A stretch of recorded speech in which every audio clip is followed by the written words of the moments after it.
कतिजनाले भन्नुहुन्छ भूत पिचास चाहिँ हुन्छ कि नै यो संसारमा। अब कुनैले भूत देखे भन्नुहुन्छ, कुनैले भूतले तर्सायो भन्नुहुन्छ भने, कुनैले भूत हुँदैन भन्नुहुन्छ, यो तेरो भरम हो भन्नुहुन्छ होइन।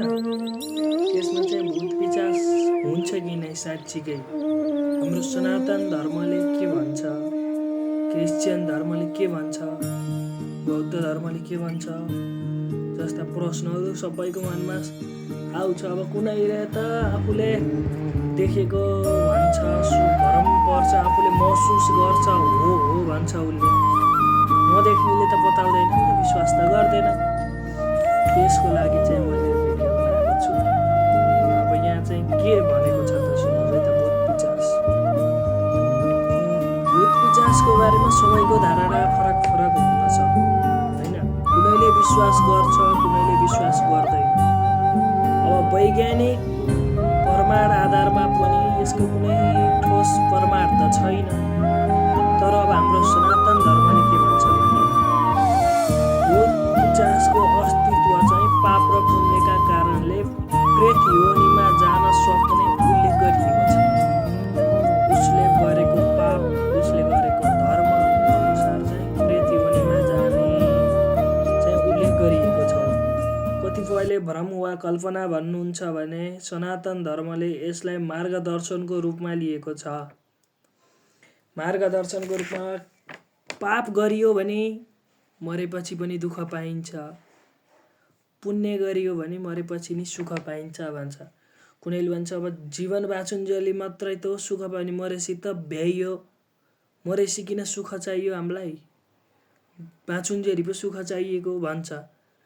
तर सनातन धर्मले के भन्छ भने बाँचुन्जेलीको सुख मात्र हेरेर हुँदैन, मरेपछि पनि सुख चाहिन्छ के, मरेपछिलाई पनि चाहिन्छ। त्यसो त असल काम गर भनेर चाहिँ हाम्रो सनातन धर्मले भन्छ।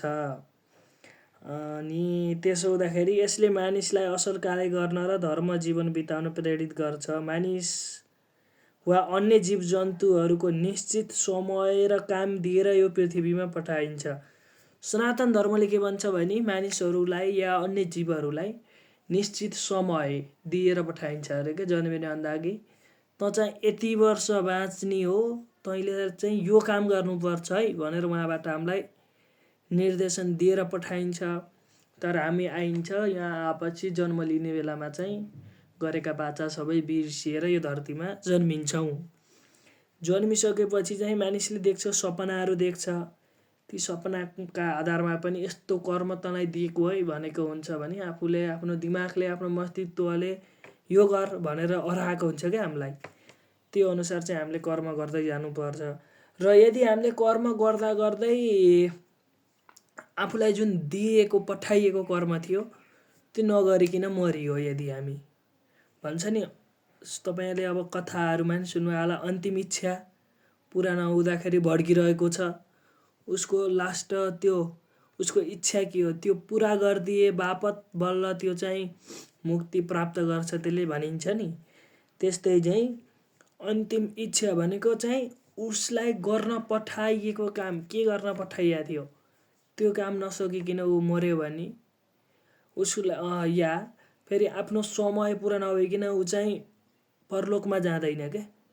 उसलाई तँलाई यति समय छ है भनेर, अब हामी स्कुल गइन्छ 4 बजेसम्म, बल्ल 4 बजेपछि बल्ल गेट खुल्छ नि त।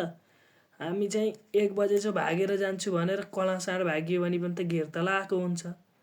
त्यो गेट नखुल्नेजरी त हामी त्यहीँ बसिरहनु पऱ्यो नि। उता अब गार्डनतिर गएर बस्ने हो कि अर्काका क्लासतिर गएर हल्ला गरेर बस्ने हो कि, त्यो हुन्छ नि। त्यस्तै चाहिँ अकालमा मान्छे मर्यो, अकालमा मरिसक्यो तर उसको समय आएकै थिएन भने चाहिँ त्यो चाहिँ यही पृथ्वीमा भड्किन्छ।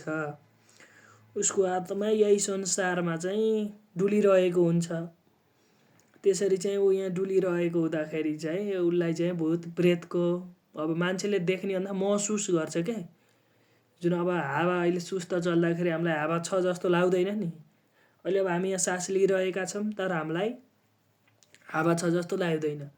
कहिले कहिले के हुन्छ, एक्कासी हावा हुरी आएर उडाउने चाहिँ गर्छ, त्यति बेला बल्ल हावा लाग्यो भनिन्छ हामीले। त्यस्तै चाहिँ भूत पिचास पनि छ देखिँदैन तर कहिले कहिले हामीमाथि हावी हुनसक्छ क्या, त्यसरी लाउन सक्छ। त्यो चाहिँ मेरो विश्वास है, मेरो धारणा अनुसार। अब आफ्नो धारणा अनुसार हुन्छ। अनि वैज्ञानिकले के भन्छ त? वैज्ञानिकले भन्छ energy is not create or not destroy. भन्न खोजेको इनर्जी भनेको कहिल्यै पनि बनाउन पनि सकिँदैन र त्यसलाई नाश गर्न पनि सकिँदैन भनेर चाहिँ साइन्टिस्टले भन्छन् भने, विज्ञानले। हाम्रो हिन्दू धर्मले के भन्छ भनेको आत्मा कहिले पनि मर्दैन। आत्मा कहिले पनि मर्दैन भनेको यी दुईटाको सम्बन्ध केही न केही त छ नि। अब वैज्ञानिकले प्रमाण खोज्छ। हाम्रो सनातन धर्म भनेको युग युग कहिलेदेखिबाट आएको हो हाम्रो धर्म, पुरानो धर्म हो। यसले पनि गलत त भनेन पक्कै पनि। हुन्छ तर उनीहरूको कर्म अनुसार उनीहरूले गरेको पाप पुण्यका आधारमा फरक फरक हुन सक्यो होइन, त्यस्तो हुन्छ। भने अब हाम्रो क्रिस्चियन धर्मले चाहिँ के भन्छ भने, क्रिस्चियन धर्मले पनि भूत पिशाच प्रायःजसो चाहिँ दुष्ट आत्मा वा शैतानको रूपमा चाहिँ क्रिस्चियनले पनि लिएको हुन्छ। उसले पनि मान्छ भूत प्रेतलाई। उसले चाहिँ दुष्ट आत्मा वा शैतान भनेर उसको आधारमा लिएको हुन्छ। यस्ता आत्मा वा शैतान मानिसलाई भड्काउन वा हानि गर्न सक्छ भन्ने चाहिँ विश्वास गरिन्छ क्रिस्चियन धर्म अनुसार पनि। भने हाम्रो बौद्ध धर्मले पनि भूत प्रेतलाई चाहिँ उसको पूर्व जन्मको कार्य अनुसार र यो जन्ममा गरेको कार्य अनुसार चाहिँ उसले गरेका कर्म अनुसार चाहिँ पाप गरेको बाबा यहीँ भड्किन्छ, पाताल जान्छ भन्छ, नर्क जान्छ भनिन्छ, पुण्य गरेछ भने स्वर्ग गइन्छ, मुक्ति प्राप्त गर्छ भनिन्छ नि। त्यसरी नै चाहिँ भूत पिशाचको चाहिँ कुरा छ। अब विश्वास गर्ने नगर्ने चाहिँ आफ्नो धारणा हो होइन। अब हजुरहरूले चाहिँ विश्वास गर्नुहुन्छ कि नै त भूत हुन्छ कि नै, पिशाच हुन्छ कि नै? कतिपयले देख्नु भएको होला, कतिपयले महसुस गर्नुभएको होला, कतिले हुन्न भन्नुहुन्छ, म पुष्टि गर्न सक्छु भन्नुहुन्छ। उहाँहरू चाहिँ कमेन्ट गर्नु होला।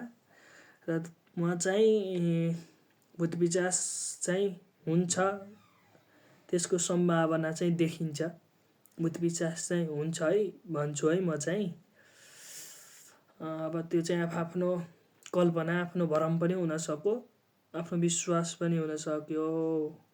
त्यसो हुँदा चाहिँ तपाईँहरू के भन्नुहुन्छ कमेन्ट गर्नुहोला र आफ्नो साथीहरू, छरछिमेक, साथीभाइहरूलाई पनि सेयर गर्नुहोला र जानकारी ज्ञान चाहिँ बाँड्दा राम्रो हुन्छ है त। हस्, आजलाई यति नै छ। के छ मनमा प्रश्नहरू भएको भए कमेन्ट गर्नु, म अवश्य रिप्लाई दिनेछु।